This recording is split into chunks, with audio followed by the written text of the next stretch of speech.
Hello दोस्तों, कैसे हैं आप सभी। आशा करता हूं कि आप सभी अच्छे होंगे।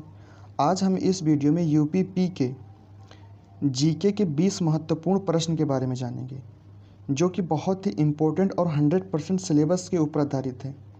और दोस्तों, ये प्रश्न जो 20 प्रश्न हैं, ये किसी न किसी एग्ज़ाम में पूछे गए हैं, तो और भी इम्पोर्टेंट हो जाते हैं और इसके आने के चांसेस बहुत ही ज़्यादा हो जाते हैं दोस्तों। तो चलिए बिना देरी करते हुए इस वीडियो को स्टार्ट करते हैं।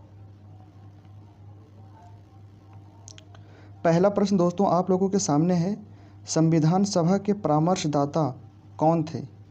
ए Shri B N. Rau, B doctor Bhim R Ambedkar, C doctor Rajendra Prasad और डी दयाराम साहनी।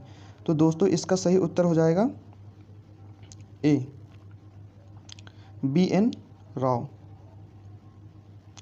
दूसरा प्रश्न दोस्तों आप लोगों के सामने है,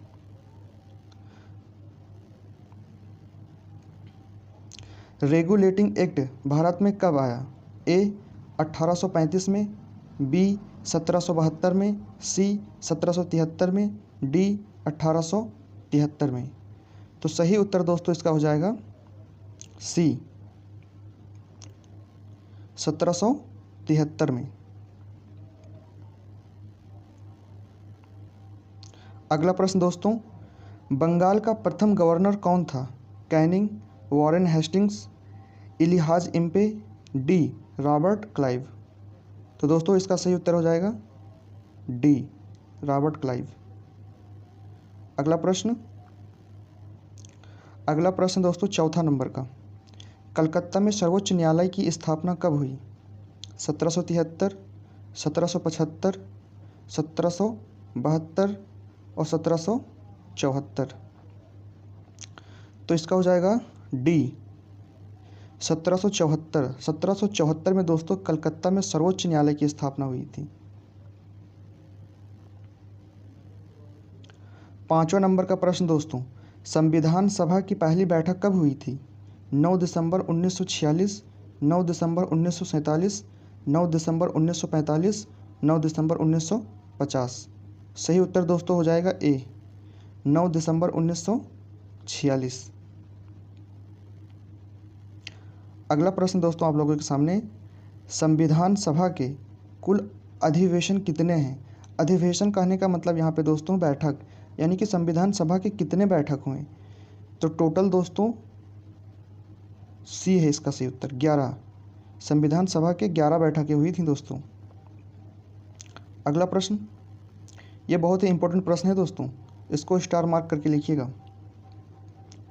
7 नंबर, वेरी इंपॉर्टेंट क्वेश्चन, कई बार प्रश्न पूछा गया दोस्तों एग्जाम में।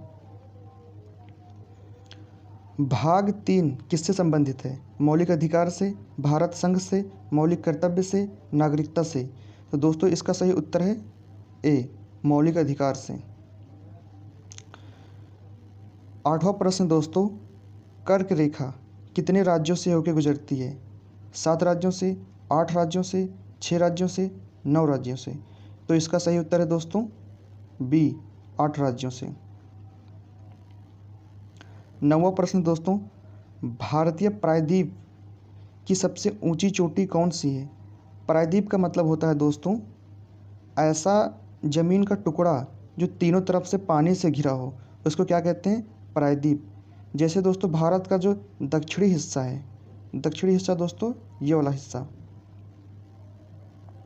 ये वाला हिस्सा जो है दोस्तों ये तीनों ओर से पानी से घिरा हुआ है, जिसको प्रायद्वीप कहते हैं। तो भारत का जो प्रायद्वीप यानी कि दक्षिण का जो एरिया है, इसको प्रायद्वीप कहते हैं। तो यहाँ का सबसे ऊंची चोटी का नाम क्या है दोस्तों, ये पूछ रहा है। तो इसका सही उत्तर क्या हो जाएगा सी अनायमुडी। अनायमुडी क्या है, भारतीय प्रायद्वीप की सबसे ऊंची चोटी है दोस्तों। अगला प्रश्न, इंटरनल इंडिया के लेखक कौन हैं। अरविंद घोष, शिवानंद, सरोजनी नायडू, इंदिरा गांधी। तो इसका सही उत्तर दोस्तों हो जाएगा इंदिरा गांधी। इंदिरा गांधी ने ही इंटरनल इंडिया को लिखा था दोस्तों। ये एक पुस्तक है, इसके लेखक कौन है, इंदिरा गांधी।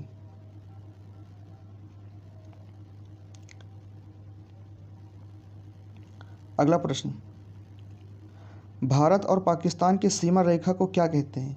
बहुत ही इंपॉर्टेंट क्वेश्चन दोस्तों, इसको भी स्टार मार्क करके लिखना। बहुत ही इंपॉर्टेंट क्वेश्चन है दोस्तों, ये कई बार एग्जाम में पूछा गया है। भारत और पाकिस्तान के सीमा रेखा को क्या कहते हैं? रेड क्लिफ रेखा, डूरंड रेखा, मैकमोहन रेखा और इनमें से कोई नहीं। तो दोस्तों इसका सही उत्तर है ए, रेड क्लिफ रेखा।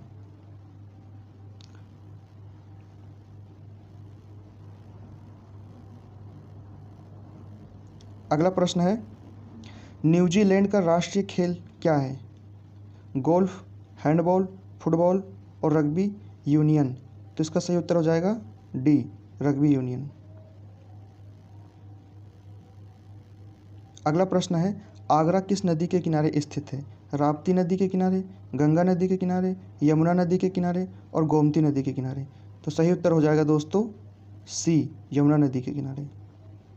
दोस्तों अगर वीडियो अच्छा लग रहा है तो प्लीज़ लाइक को टैप कर दीजिए और इसी तरह के वीडियो प्राप्त करने के लिए इस चैनल को सब्सक्राइब कीजिए दोस्तों। तो चलिए स्टार्ट करते हैं। अगला प्रश्न, कौन सा प्रमुख पर्यटन स्थल श्रीनगर में स्थित है? डल झील, राजघाट, विक्टोरिया मेमोरियल और पुष्कर झील। तो सही उत्तर हो जाएगा दोस्तों ए, डल झील।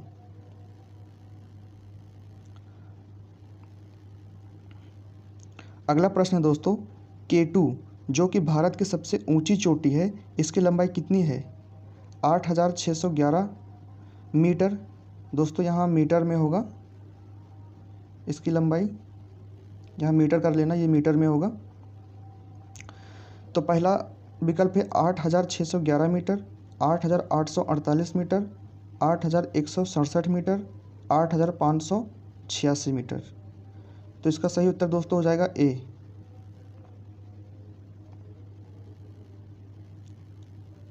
अगला प्रश्न है, भीमताल कहाँ स्थित है? ए, पंजाब, बी, उत्तराखंड, सी, गुजरात, डी, उत्तर प्रदेश। तो दोस्तों इसका सही उत्तर हो जाएगा उत्तराखंड। भीमताल, नैनीताल ये सारे कहाँ हैं? एक मल्लीताल, ये तीनों कहाँ हैं? उत्तराखंड में है दोस्तों। अगला प्रश्न, भारतीय पुरातत्व सर्वेक्षण अनुसंधान केंद्र कहाँ स्थित है? मुंबई में, कोलकाता में, गुजरात में, नई दिल्ली में। तो इसका सही उत्तर हो जाएगा दोस्तों डी, नई दिल्ली में। अगला प्रश्न है, रक्त का थक्का न बनना किस विटामिन की कमी से होता है? Vitamin A, vitamin B, vitamin K, vitamin D. तो इसका सही उत्तर हो जाएगा सी, विटामिन के की कमी से। दोस्तों जब हमारा शरीर का कोई भी अंग कट जाएगा, कहीं से थोड़ा सा कट जाए और रक्त निकलने के बाद थक्का न जमे, वो एक बीमारी होती है। और किस विटामिन की कमी के कारण होती है? विटामिन के कारण। अगला प्रश्न, टिटनेस से कौन सा अंग प्रभावित होता है? टिटनेस दोस्तों बहुत ही खतरनाक बीमारी होती है और ये प्रश्न जो है कई बार एग्जाम में पूछा गया है। बहुत ही इंपॉर्टेंट क्वेश्चन है दोस्तों ये।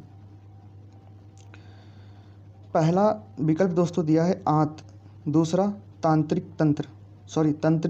तंत्रिका तंत्र और सी, फेफड़ा और डी, मस्तिष्क। तो दोस्तों इसका सही उत्तर क्या हो जाएगा? बी, तंत्रिका तंत्र। अगला प्रश्न, 20वां प्रश्न और दोस्तों इस वीडियो का लास्ट प्रश्न, ठग की परिभाषा किस धारा के अंतर्गत दिया गया है? 312, 324, 310, 316। तो सही उत्तर दोस्तों हो जाएगा 310। तो दोस्तों ये थे 20 बहुत ही महत्वपूर्ण प्रश्न जो कि किसी न किसी एग्ज़ाम में, किसी न किसी कॉम्पिटिटिव एग्ज़ाम में पूछे गए हैं। तो दोस्तों अगर प्रश्न अच्छे लगे हों तो इस वीडियो को लाइक कर दीजिएगा और इसी तरह की वीडियो प्राप्त करने के लिए इस चैनल को सब्सक्राइब कीजिएगा। धन्यवाद दोस्तों।